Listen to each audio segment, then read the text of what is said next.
Hello and welcome to You'll Probably Agree. And today I have from Movies with Tarek Fayumi on.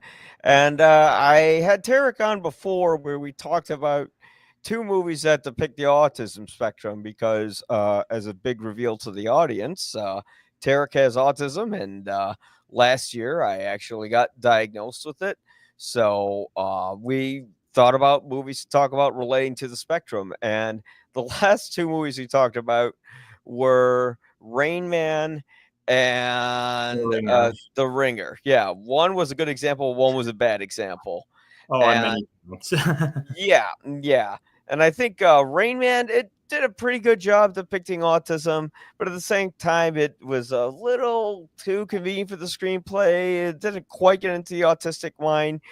Temple Grandin gets a little more into it. But before I say anything more, Tarek, would you like to give us sort of a synopsis of the film followed by your thoughts on it?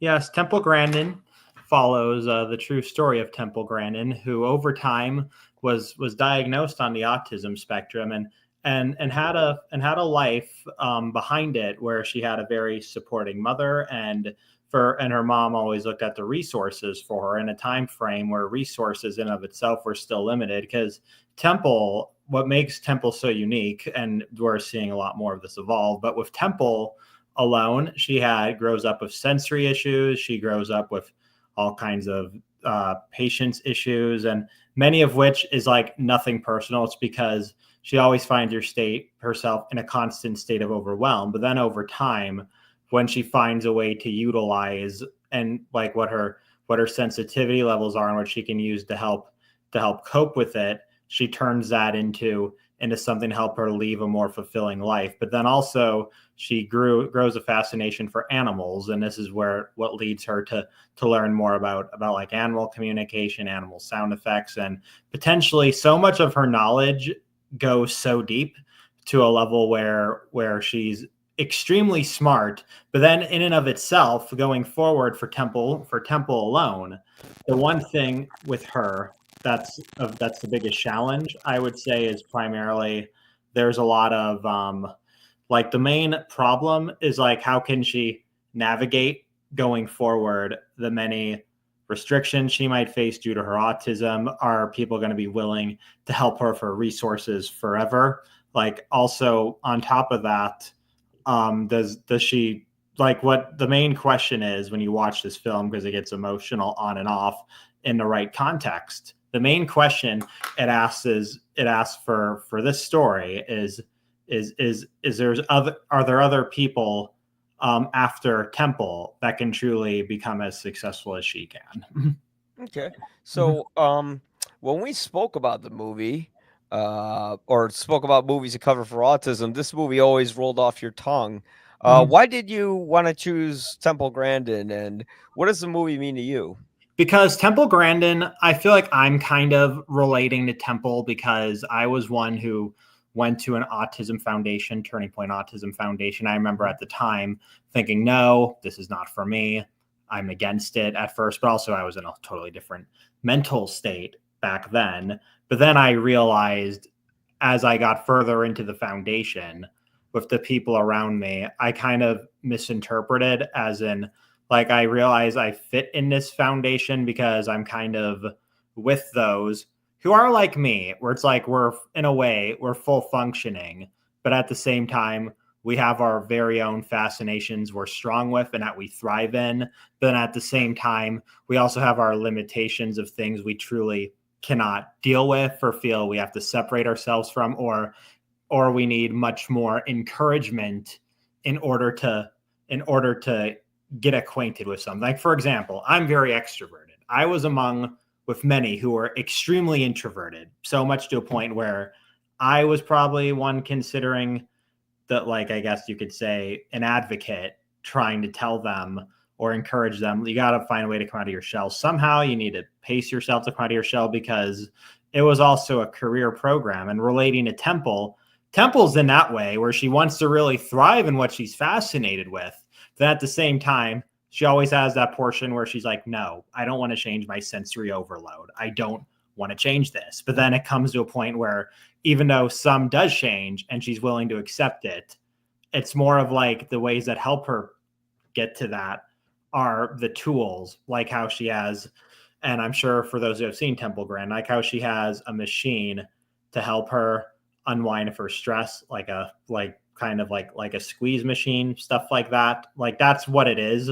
It's like the concept of thriving while also trying to learn the other parameters is what really speaks so much to me about Temple Grandin, because I feel how we correlate, you and I as both critics, even though we're seeing our moments of frustration as critics at the same time, I know for a fact we're still thriving somehow, even though the success we see it may not be what we want all the time. At the same time, there's still strides we're making.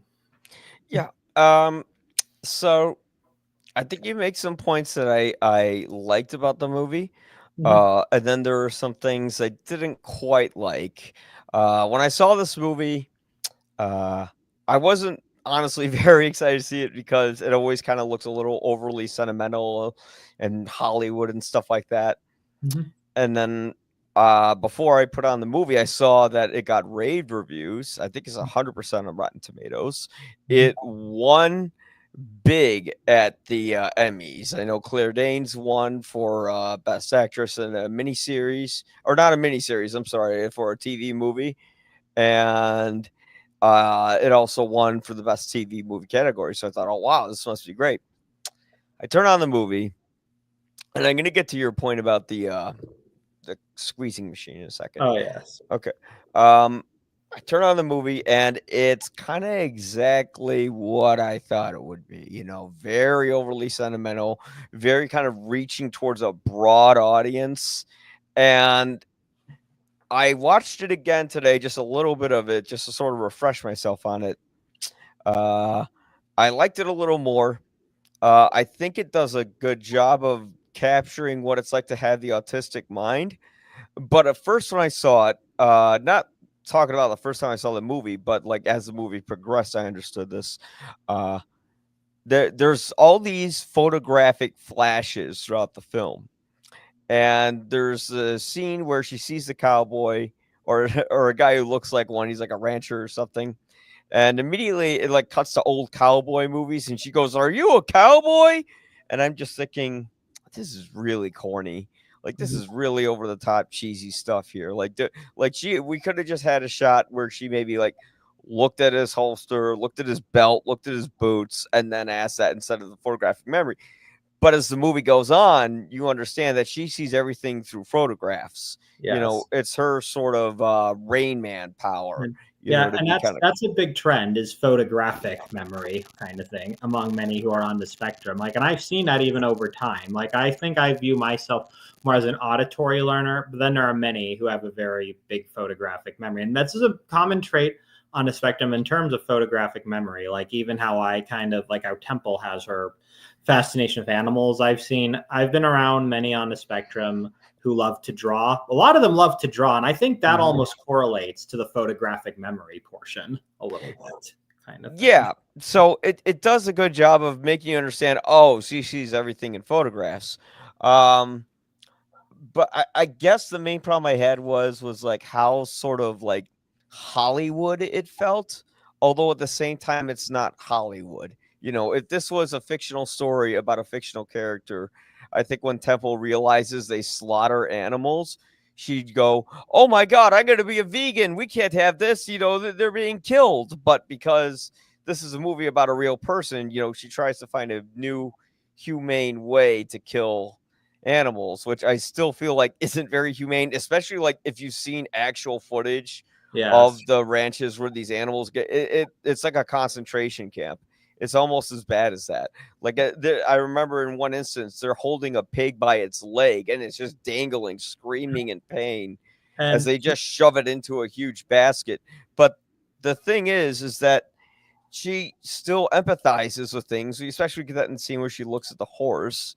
mhm. And I feel like maybe there was a little bit of too many references to like her photographic memory, like we kind of get it. Like there's the instance where someone says it's a miracle, and then we like flash cut to Jesus walking across the water in a Mhm. very comical way, and we don't need that. And the ending to me, it felt a little too Hollywood. Like this did happen. This was a real event. If I look at my notes here, it was at like an autism foundation event in the 80s, and Temple kind of like gets up and she tells everyone in the crowd when she sees a little spinning girl, well, I think spinning's okay because it blah blah, like probably calms your senses and stuff like that, and it takes her back to when she's going on the swing, because in the movie they show her rotating around the swing to calm herself down. So they give her the mic because they say, we want to know everything that you have to say about autism. She gets on the stage, she turns around, she says, I'm Temple Grandin. And this moment, it's like the end moment, it's sweet. And I get it's her sort of transition from being like a rancher to actually writing books about autism. But here's the clip. And tell me, folks, if you think this isn't a little too overly sentimental. And oh, by the way, spoilers, but I already fucked that up. And so here we go. Here we How go. did you get cured? Well, I'm not cured. Everyone worked hard to make sure that I was engaged. And they knew I was different, but not less. Excuse me, please, but we want to hear everything. Tell us, please.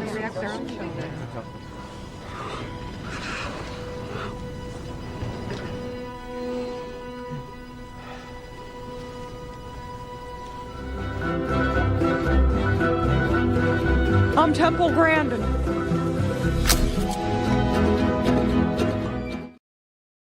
See, it's a little too over the top for me. Like, I they all kind turn of I around, agree. oh, we want to hear what you have to say. And then I mean, I cut it because, I don't want to get copyright infringement, but she's walking through a door. She sees a door because there's a character in the film who kind of plays a little bit like the miracle worker in it.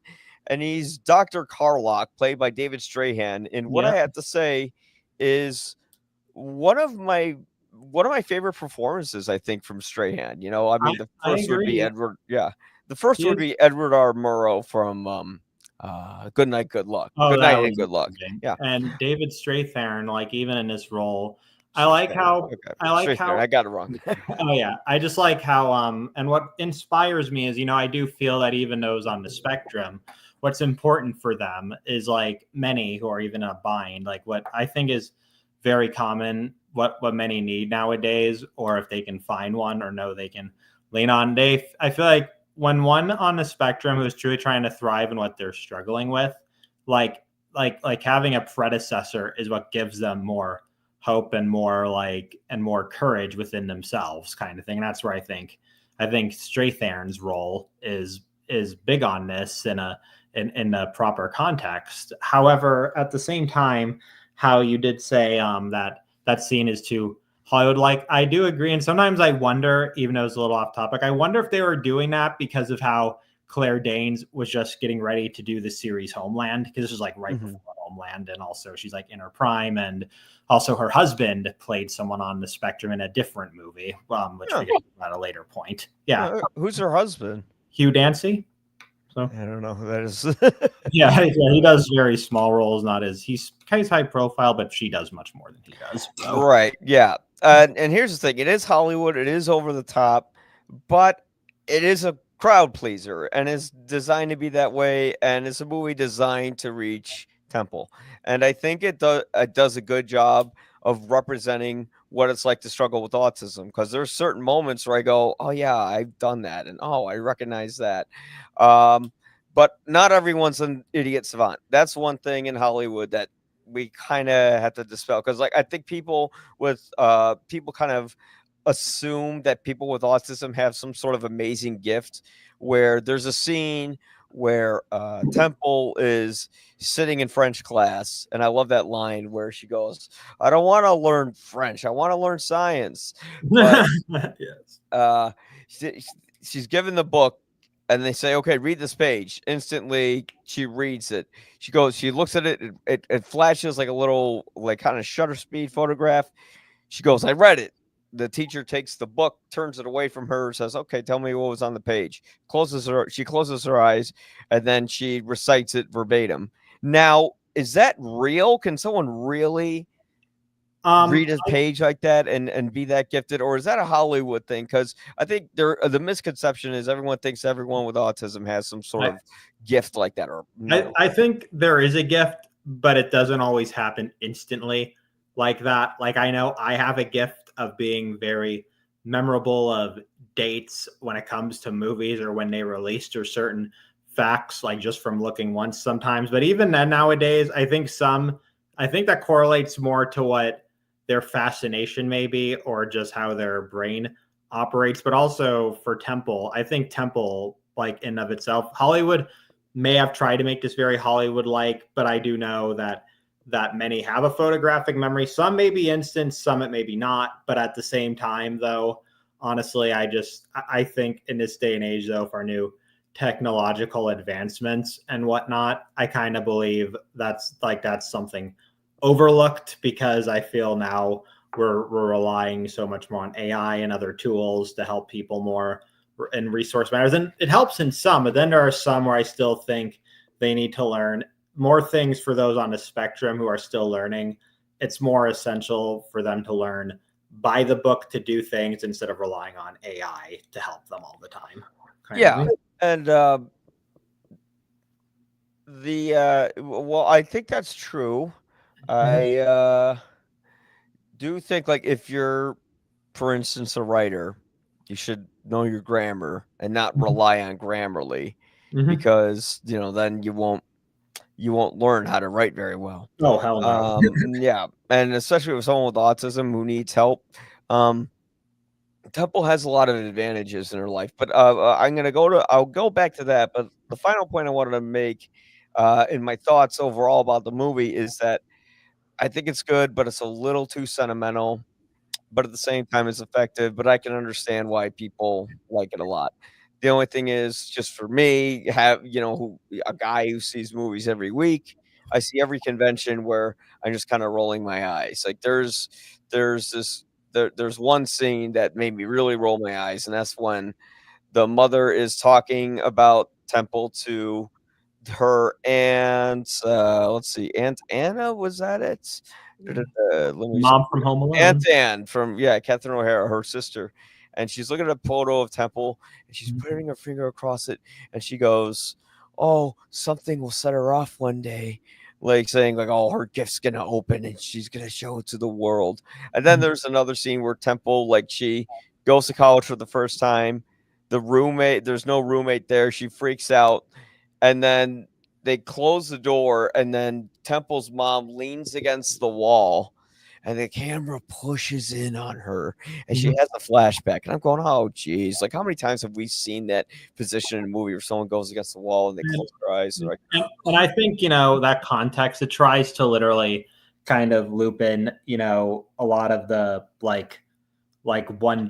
kind of the 1 point perception a little bit. Like it kind of, I think the idea of Temple Grandin in that concept, like of that filmmaking, is to kind of put people in the mind of thinking, oh, like, what are they thinking right now? What are they going to do if something happens? And don't get me wrong, many who are parents, and I know many parents of many who are on the spectrum, and sometimes they've talked to me about what their concerns are. But then at the same time, like the one thing sometimes as a positive reminder, because sometimes people realize later on that their kids are more advanced than they anticipate. Sometimes I feel, some parents need to consider, like, to take a step back to see what their kid could truly do sometimes, because then they can see the true colors of their child if they actually do that, instead of, like, I'm not saying don't shelter your kids, but at the same time, kind of let them learn to come out of their shell when it's something that fascinates them.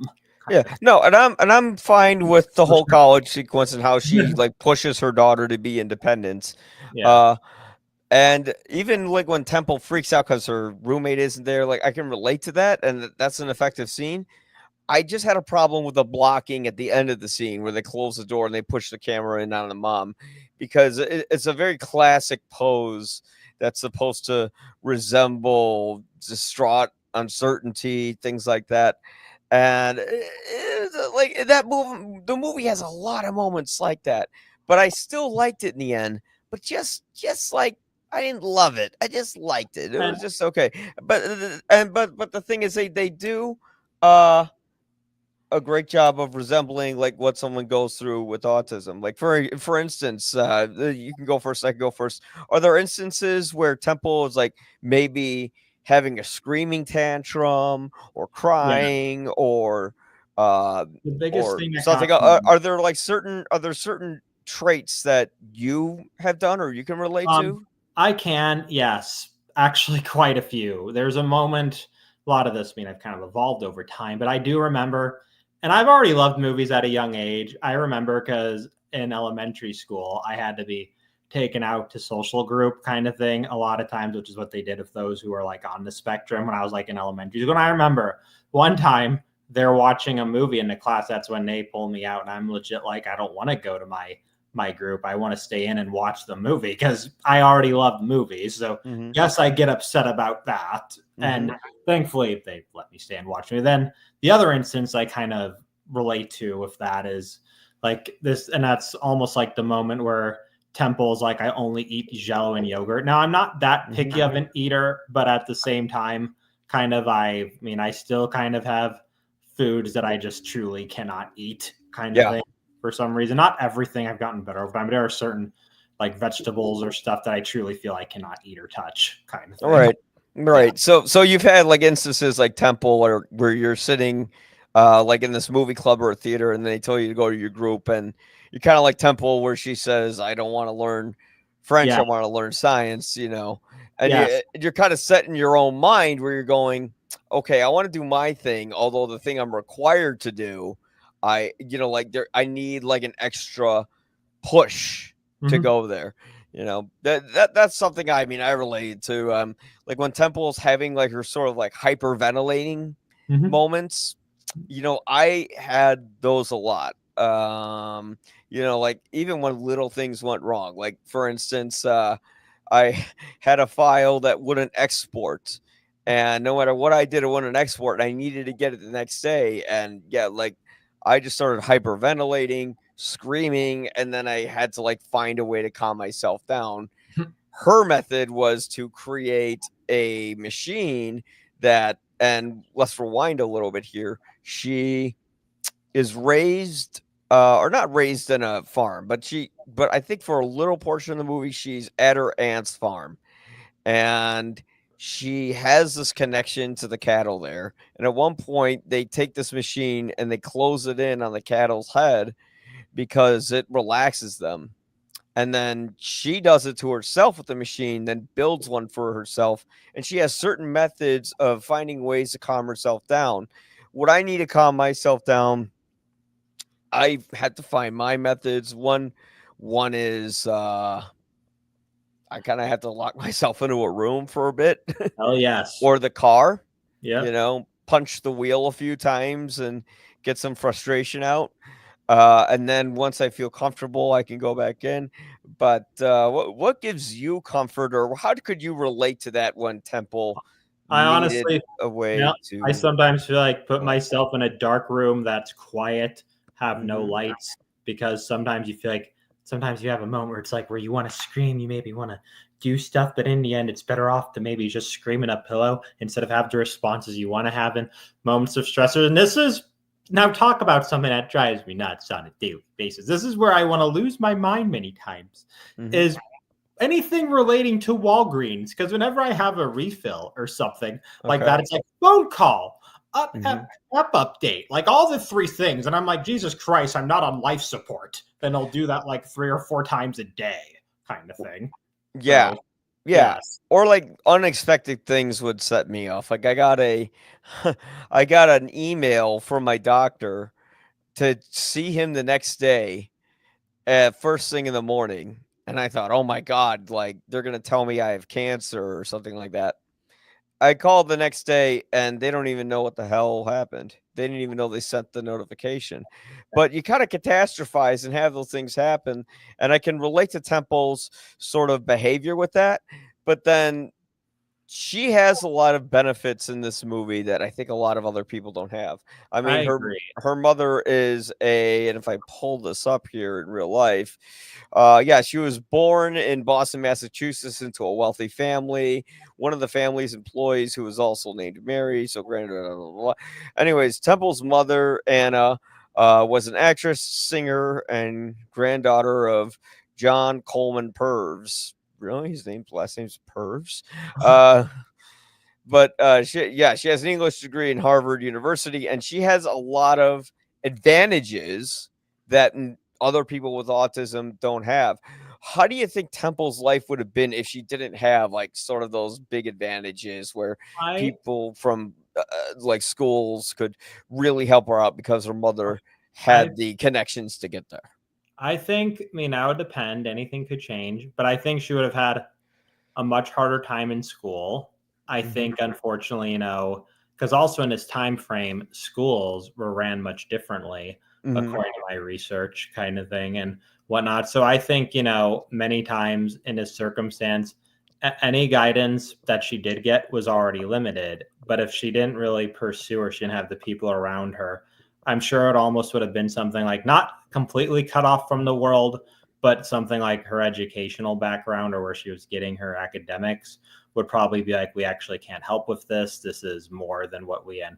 anticipate. Then they would try to say we can recommend another alternative because in reality, and this is kind of what frustrates me, and it's still like this of our system is like, because technically when someone is on the spectrum and they need assistance, technically, like the state in many circumstances or many states are only required to help someone up until they graduate high school. By that point, then it becomes that individual's responsibility or the parents or guardians. And in Temple, she already had that early on. But if Temple did not have that, or she didn't have any form of support or any willingness, they want to go out of her way, I think there would have been much more issues with her education. I don't think she would have been able to utilize like her own benefits very well or Mhm. utilize how she can benefit. But at the same time, not saying she never could. I just know there'd be much more delay in her seeing her own success as she does now, kind of thing. Yeah. And here's the thing: I think, people who have autism who need help, they can get it. But I mean, Temple was in a very fortunate position where her family did have, and this isn't a point of criticism. Oh no, not at This is all. just, sort of a fact. Uh, Temple is more fortunate than a lot of people because they don't have that kind of money. They No, don't have that kind of, the kind of connections that her mother had. Uh, but at the same time, Temple is gifted because her mother's a genius. And because of that, Temple is a genius. And unfortunately, most people with autism aren't geniuses. Most people in general aren't geniuses. I'm certainly far from a genius. oh, Uh, Mike, we all have our own strong suits. yeah, yeah, some of us do, some of us don't, but you have yours. Anyways, that's a whole other thing. But relating to the theme of the film is that Temple was able to find someone who, through her mother, through her aunt, through Dr. Carlock, she was able to achieve and unlock her mind and become the amazing person that she is. And that is inspiring because Temple Grandin has written like how many books about autism and how many books about uh, cattle whatever you call it, but how you kill cattle humanely. Yeah. And it's incredible, the amount of genius and research that she has. But how do you think you could watch a movie like that without being a genius like she is and still get inspired and say, well, I can do something? Um, I think honestly, when it comes to watching something like that and get inspired and do something, I think it honestly is one of those things where it takes a lot of discipline of the mind in and of itself it takes a lot of early research before you even start to pursue it. It takes a lot of outweighing the pros and cons. But before even, like, for example, like if I sometimes I'll have this habit, it's like jump in, Google something, think the first thing that comes up is a thing. No, it's not like that at all. You got to look at your own traits. You got to outweigh the pros and cons. Sometimes you got to talk to the right people. Like in Temple has done that, even like with the performance of Strathairn. But I do think, it's so much more of it's so much seeking out information to help thrive. You're not going to truly find your voice via relying on just Google searching stuff a lot of times, which is something many on the spectrum truly do. And on top of that, there is just, and even then, like I said, it's courage and, it's more Temple found what she knew can blow her mind. And that's the thing. It's all about what aspect one knows that can truly blow their mind by their fascination. And that's where Temple truly is just amazing, and how she has become amazing. But even in the film and of itself, I feel like the turmoil that it has, like when she goes through her losses, her ups and downs, even though sometimes they over dramatize a few of those moments, that's almost like kind of like the X, Y, and Z of working to be someone who's truly a master of their craft. Yeah. Just to get into, let's say, some of the aspects of the movie that we admire, let's talk a little bit about Claire Danes' performance. I thought she was pretty darn good in it. Uh, Although I will say I watched interviews with Temple Grandin afterwards, and she's not as emphatic as Claire Danes is. She speaks a little more kind of calmly and normal. Where Claire Danes is like, "Whoa, what's going on here?" And but I sound like Mickey Mouse, and I'm not trying to mock the way Oh, not at Temple all. sounds. I'm just trying to give an example. Um, but I also think she made that choice to be a little more over exaggerated because Temple was learning how to speak with people. So she uh, probably did speak and behave that way. And then through the course of time, through a lot of practice, especially someone with autism who had to learn this, she learned how to communicate in a way that everyone else does and in a way that people can understand, where she's not just screaming and uh, you know, yelling yelling whatever she has to say. But what did you think of Claire Danes' performance? I felt like Claire Danes delivered a realistic performance, one of which inspires, one of which is also kind of like, because Claire Danes, for some reason, when I watched this, and I've watched Temple Grandin, I've watched Temple Grandin a total of 4 times throughout my life. The first time when I watched this, the only thing that could really come back to my mind so much for some reason was her performance in Romeo and Juliet, whatnot, because I finally kind of felt Temple Grandin when I was trying to take Claire Danes more seriously. And then I watched Temple Grandin again, then like when it was getting all its nominations. And once again, at my autism foundation many years after, then again recently before we did this. And so with Claire Danes, I felt Claire Danes did a very excellent job at displaying the strong emotions of how someone on the spectrum would be about getting very emotional of something, about how hard it is for them to let things go, about just about deep down how truly she wants to achieve, and she doesn't want anything to stand in her way. I felt Claire Danes delivered a very heroic and very honestly, I'm gonna say it was heroic and also empathetic kind of thing as Temple Grandin. Even though some moments are very Hollywood-like, it still portrays a portrait of how someone who's on the spectrum is set in their ways, but set in their ways in the positive context. Yeah, absolutely. Absolutely. Yeah, I think, yeah, I mean, it was exaggerated, but I think it was to resemble how Temple had to learn how to speak with people in the movie. How do you think the movie related to socialization, for instance? Like, Did you have to learn how to talk to people, or was it because for me it was a lot of practice. I initially didn't want to talk to people, and initially I learned how to, but I kind of had to learn how not to over present myself. For I, instance, like don't talk over other people, I had to don't learn that a butt few. into conversations, things like that. How do you think the movie resembled that? Because we see Temple trying to fit into college, and then Dr. Carlock teaches her sort of like how to Then, fit in with the others, well, or doesn't teach her how to fit in with the other students. He just engages her interest, and then she's you need. able to make friends with the other students. How do you think the movie helps resemble what it's like to learn how to be social if you have social issues, if you have autism?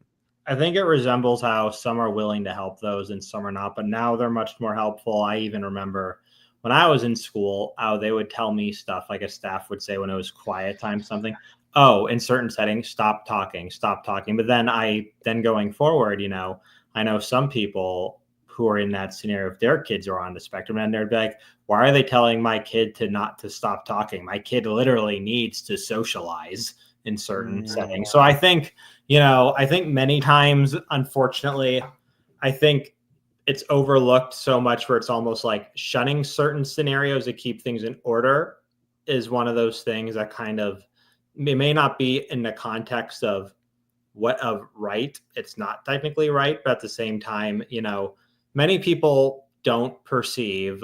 I feel how someone on the spectrum may react to how they're being told something. Because, like, if I was told something back then, if I was younger, I would get very upset, and I still can get very upset, kind of thing. Like, and also Like what? I'm sorry, I don't mean to cut you off, but like, for instance, like if they told you something like distressing news or something like that. distressing news or bring up something that's really not my concern, kind of thing. Or Mm-hmm. like doesn't relate to me. Like I remember in school, like, oh, Tarek, are you sure you're not coming in for a parent teacher conference? Says your schedule's on your schedule. I'm like, why are you? And I got to a point where I was getting so overwhelmed. And I think I talked to I remember then finally they're like, yeah, you were right. It was rescheduled. But then I think I remember bringing that up to like my parents, and my parents like, why are they even going to you about it? They should be calling us about it, kind of thing. Okay. And so that's the thing. Like, I think society sometimes does not understand still, like when someone's on the spectrum or when it's a minor, there are certain things that many should not expect from a minor or one on the spectrum. There are certain things you should not expect from them, kind of thing, because it's only going to stress them out, in many circumstances. And plus, it's really not their problem either, kind of thing. I think some people misinterpret what some can handle and what some cannot handle. And I still think that's such an issue because I know I can handle a lot of stuff. There's some stuff I know I truly can't handle, like certain stressful scenarios, and I still can't handle certain stressful scenarios. But sometimes when it's something that has nothing to do with me, and this happened more when, like I said, when I was younger. And so that's why I remember, I think there was a point when that happened again. I legit told the faculty, why are you coming to me? Honestly, and it's funny because then like, oh, that's a rude way of talking, whatnot. And I think nothing really happened because I think that is technically true. Why are they coming to me? That's not my problem. Right. They're like, reach out to his parents. Don't go to him about it. Kind of thing. Yeah, it sort of reverts back to how Temple doesn't want to go to college because she wants to stay in her comfort zone because it's people with autism, me specifically, I need like a certain routine. And Me when I too. break the 100%. routine, it like causes me to get very stressed out. I can't go in a bar that's very loud. I cannot go in a bar. I will walk out. If it's jamming loud, like if it's claustrophobic, jamming loud, I'm like, I'm out of here. I can't. My brain's going to explode. Well, how ironic is it that we're, the background is a bar here with this guy who like doesn't move at all. But that setting is fine. I mean, if we were like, I remember my sister was at University of Iowa. It was like some form of weekend. We all walk into a bar that's very claustrophobic, very loud. I'm like, Mom, I'm getting out of here. I'm going to find something. I literally cannot be in here. It's a sensory overload sort of thing, right? Oh, hell yes. I felt like my hand was going to explode. And my mom respect that. And she still would in that circumstance because she understands. She'll be like, oh, Tarek is not going to go in that setting. No way. Kind of thing. Yeah.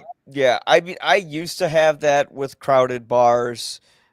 Drinking helps get rid of a lot of that. Although I wouldn't suggest, as someone who used to drink a lot, I wouldn't suggest drinking to calm yourself down. And Uh, ironically, I went to a coffee shop instead of the bar, which I enjoyed so much more because it's much more quiet, much more relaxed. no, absolutely, absolutely. That's why I'm always Uh, at coffee shops before our screenings, the place to process before a screening. yeah, yeah, and I mean the reason I chose a bar for my show is because there's so many fun instances where you could just go to a bar, someone will bring up a movie, you go, "Well, I'm a critic," and then you could just start talking about films and have Oh, a great time with anyone who wants to talk about movies. But we're talking about how Temple in the movie, she does have her sensory overload, you know. yes. She has, oh god, like when she sees the cattle getting slaughtered the wrong way, it drives her nuts. When she doesn't have a roommate, it drives her nuts, you know. And I mean, I have a lot of instances where I have sensory overload. For instance, I can't sit too close to a movie screen, also because I get motion sick. Oh, I feel that. We're I at our rem- Karate Kid screening. Yeah. yeah, I remember seeing the Bourne Supremacy, and the theater was packed, so we had to sit in the front. This is before assigned seating, and the camera's just shaking all over the place throughout the movie. And I'm sitting right up front, and I'm ready to vomit on Jason Bourne's crotch because it's just in my face because it's so close to the and screen the whole time. and I was talking with I was talking with one of my colleagues about stuff like that. And honestly, that's why even in movie theaters now we have such a thing called sensory friendly screenings, where that way, and I'm sure, do you know what that is? Sensory friendly? Sensory friendly, like you sit further from the screen. Like when you watch a movie, it's Yeah. usually sort of sensory friendly means the lights are not turned all the way down. Ah. Trailers, and if someone wants to be noisy, it's okay because it's for those who truly cannot handle all that around them. So they have like stuff up. So then, like, let's say if someone were to complain saying, "Oh, someone's too noisy," like, well, this is a sensory friendly one. They probably don't get to go to these shows very often for these type of reasons. So let them have their fun, kind of thing. Yeah. So it's intended for those who have very sensitivity, a lot of which is spectrum related, and they do like AMC does that. Classic Stones does a few of those, but they do it only really for the family or very high end movies. They don't do it like for anything rated R or anything like that. Yeah. So there's one aspect of the movie I really liked where Temple is she doesn't like physical touch. And that's something I've had. Like it. I still kind of have it. Like with my family, I have like trouble being affectionate and hugging them and kissing and all that. Although, like if I'm out with friends, I'm hugging everyone all the time. Oh yeah, It's weird. But the movie kind of like depicts how Temple isn't comfortable hugging people, and I don't know. Does she? I don't think she hugs anyone in the end. Does she? No. I But can't recall on. I don't think she ever does. yeah, Honestly, but in real life, she actually learned how to do that. And I think that movie takes little instances like that and does a good job of depicting sort of these little nuances that people struggle with autism. Um but then they also show how someone can unlock their mind. And they do that visually, when they show like the little diagrams, like like a Temple will be looking around and she's opening a fence in the beginning, and you see this animated diagram where the fence is being opened, and you have that throughout the movie. What have you learned from a movie like that made you like unlock maybe something that you're capable of doing that you're very good at? What made me learn what I'm capable of, what I'm doing, like from a particular movie, I think if I had to think of any movie that really sold me Well, at all, from this film, I mean, like what unlocked it?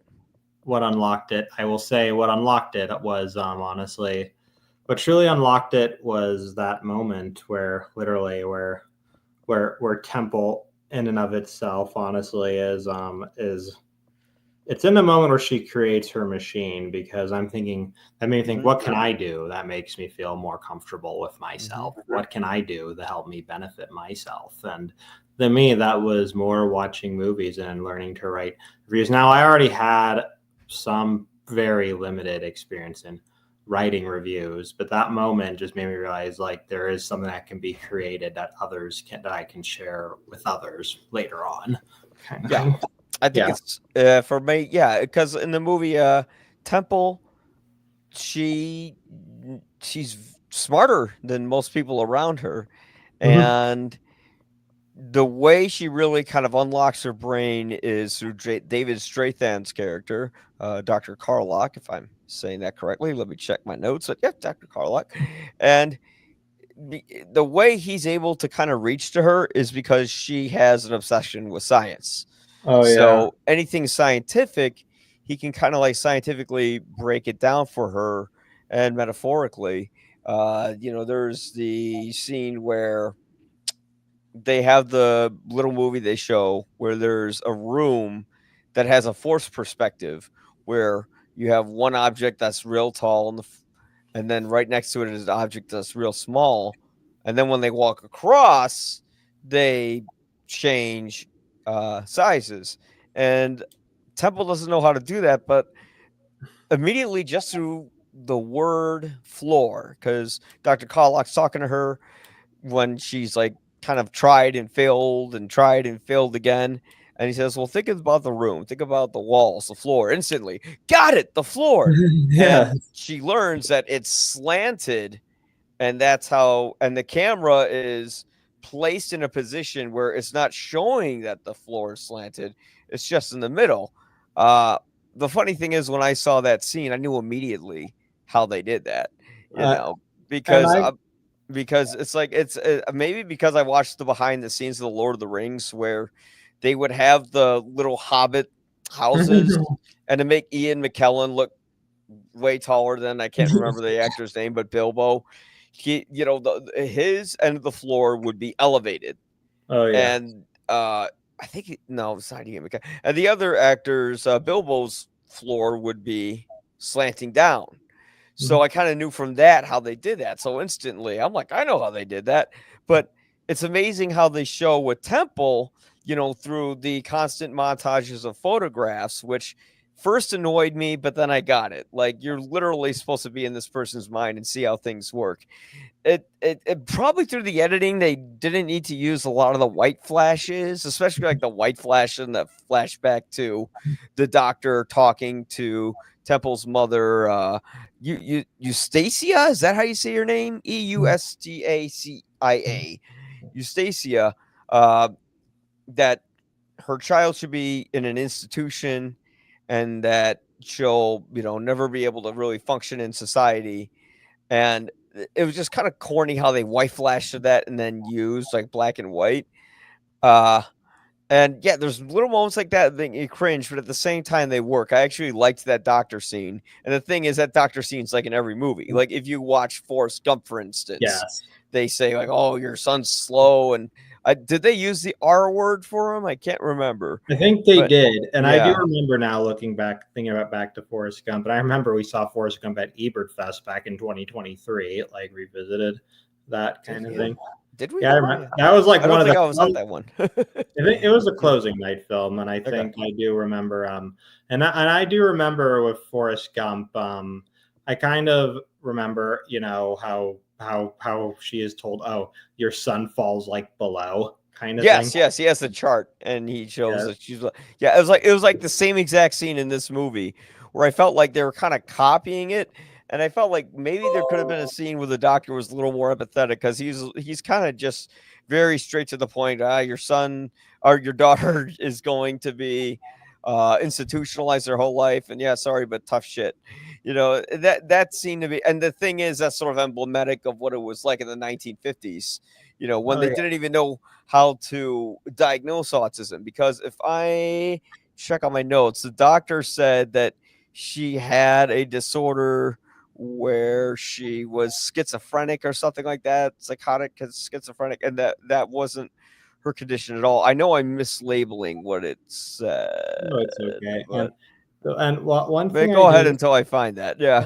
one thing I remember I remember I was in a conversation with someone about like HBO movies releasing, and I think I remember specifically they were just like how like someone asked me, like this was at the Autism Foundation Turning Point. Someone asked me, "Oh, did Temple Grandin get a big screen release?" I'm like, "No, it didn't." And also now, even though it's a little off topic, I'm coming to realize like HBO is so much more back in the pattern of putting their movies just on the channel or the streaming platform, and they have had movies make it to big screen, but that hasn't really happened since that Entourage movie, which was just terrible back I then. never even saw the show. I didn't like the show. Didn't care to see the movie.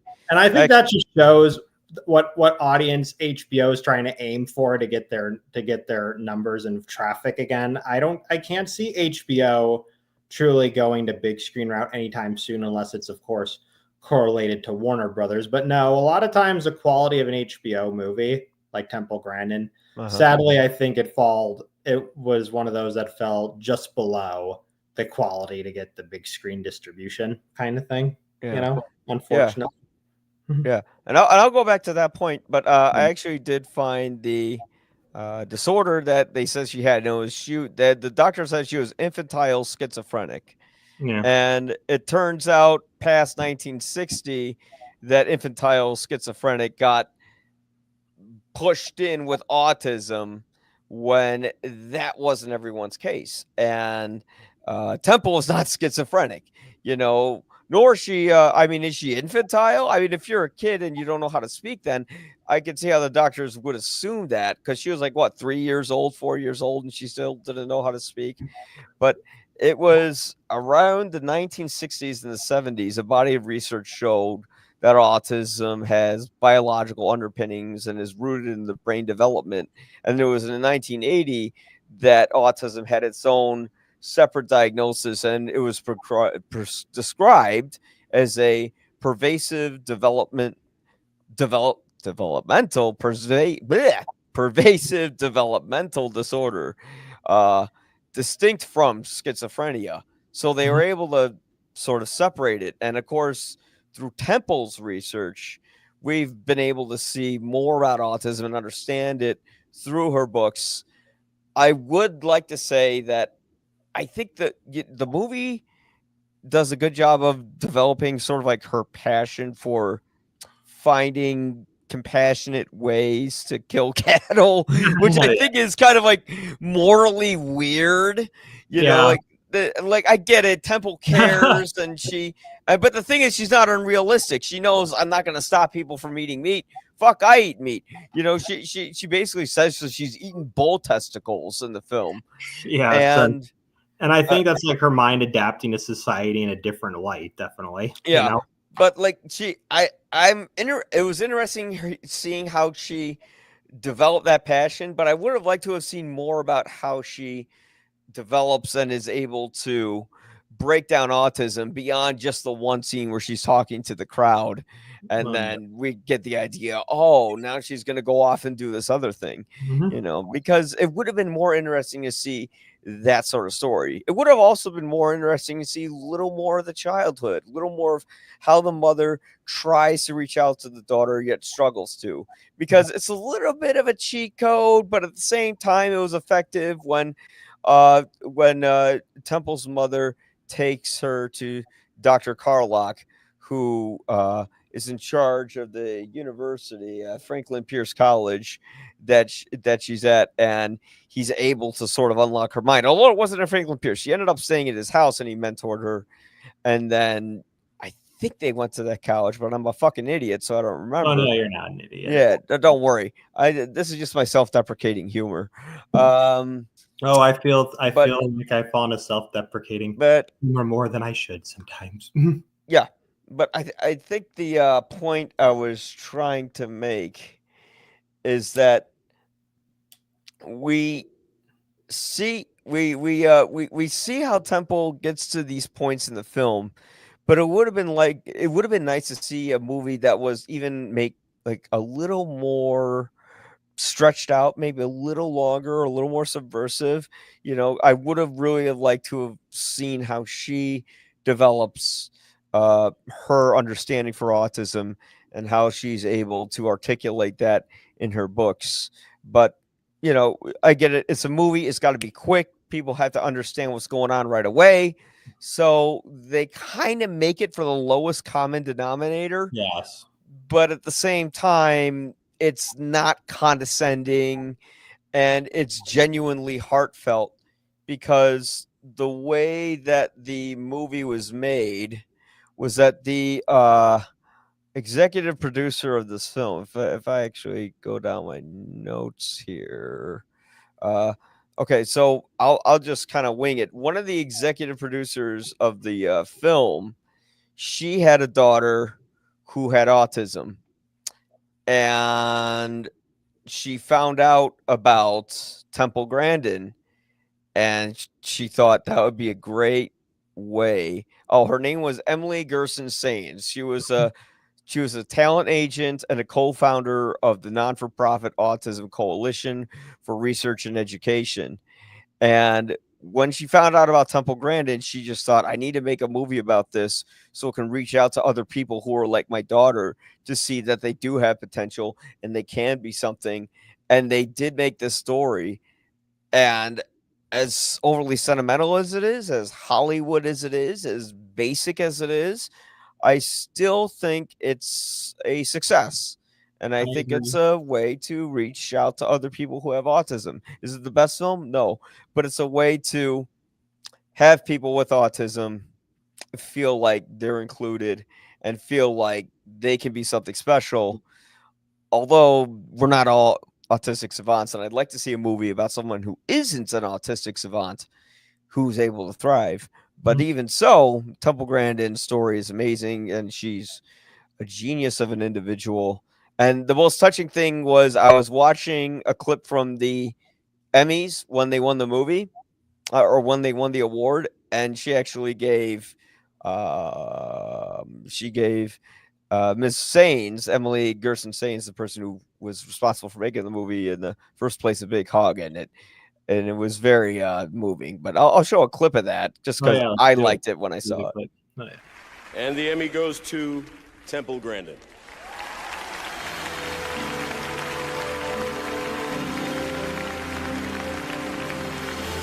Temple Grandin, you are our hero, and Eustacia Cutler.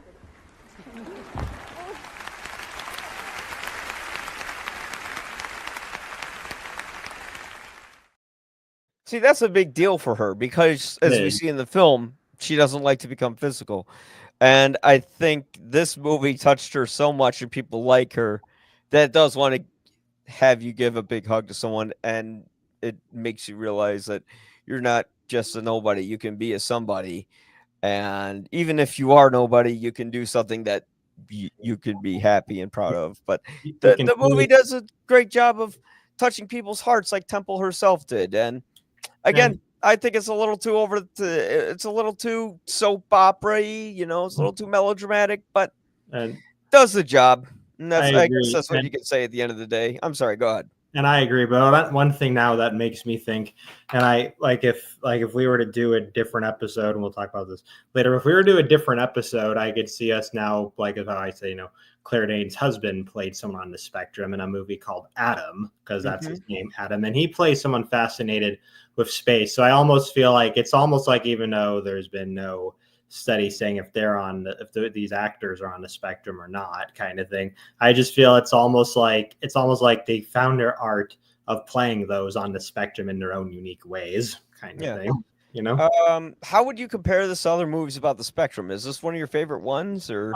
It's like, I would say it's probably number 3. For some reason, Rain Man still goes way at the top Well, because it has the Oscar, so that makes and sense.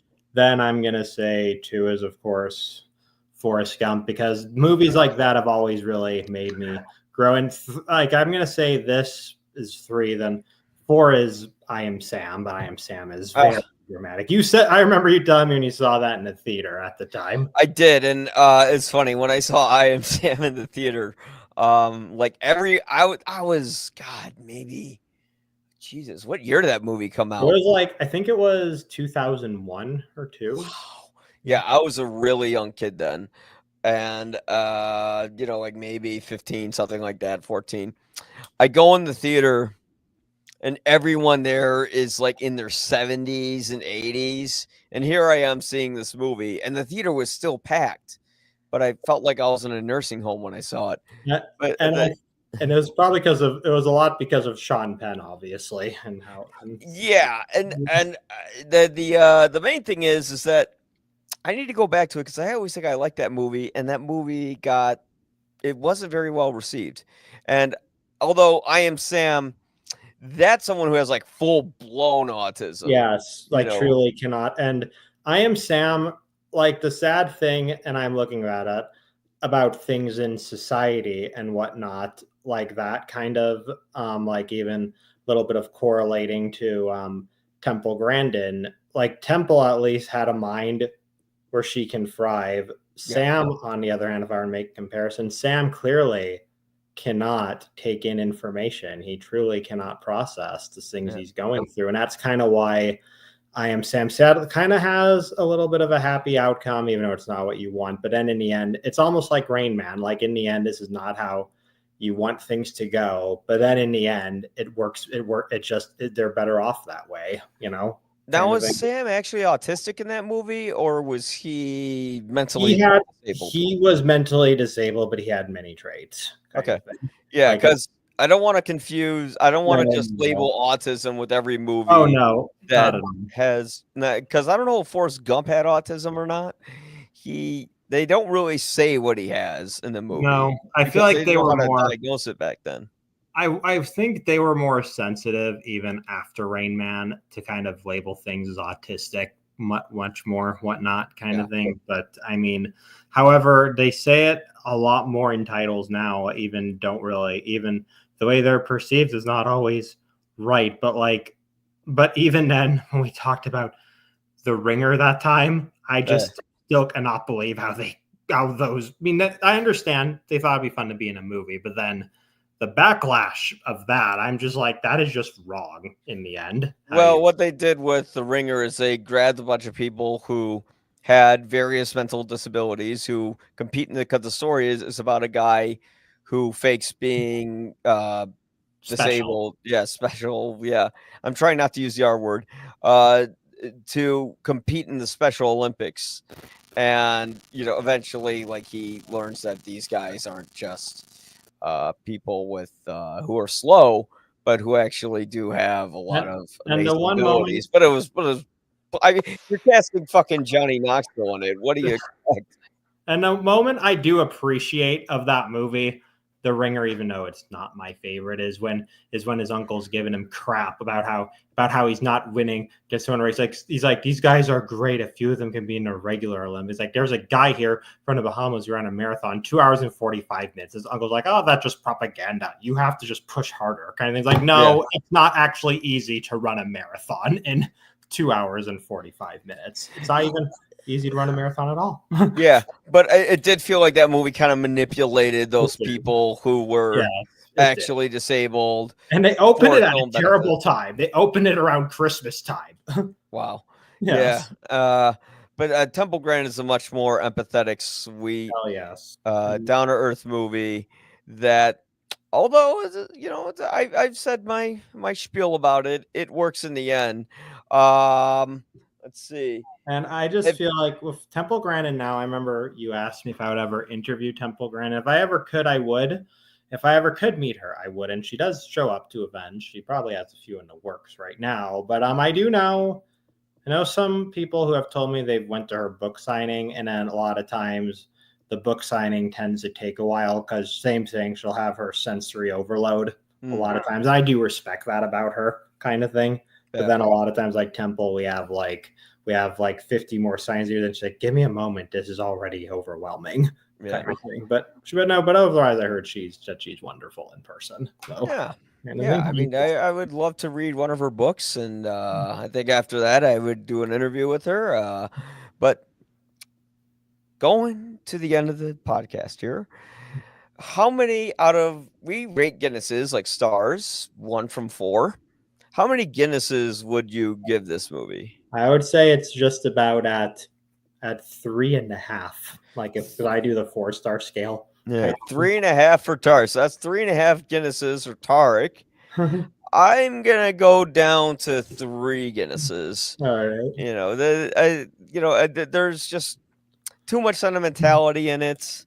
I did like the score from Alex Werman. I kind of like how it has this tempo where it goes dun dun dun dun dun. It Yeah. feels like a mind that's building something a little bit, Oh yes. And this movie's like a beautiful mind, except I love unlike that John movie. Nash, Temple Grandin is not schizophrenic. I But both are love it. Beautiful. geniuses, and both have like sequences where you see like outlines of their mind. For Temple, it's the little diagrams of the fence, or the cows walking around with like little like kind of blue and black and white outlines, forming a blueprint.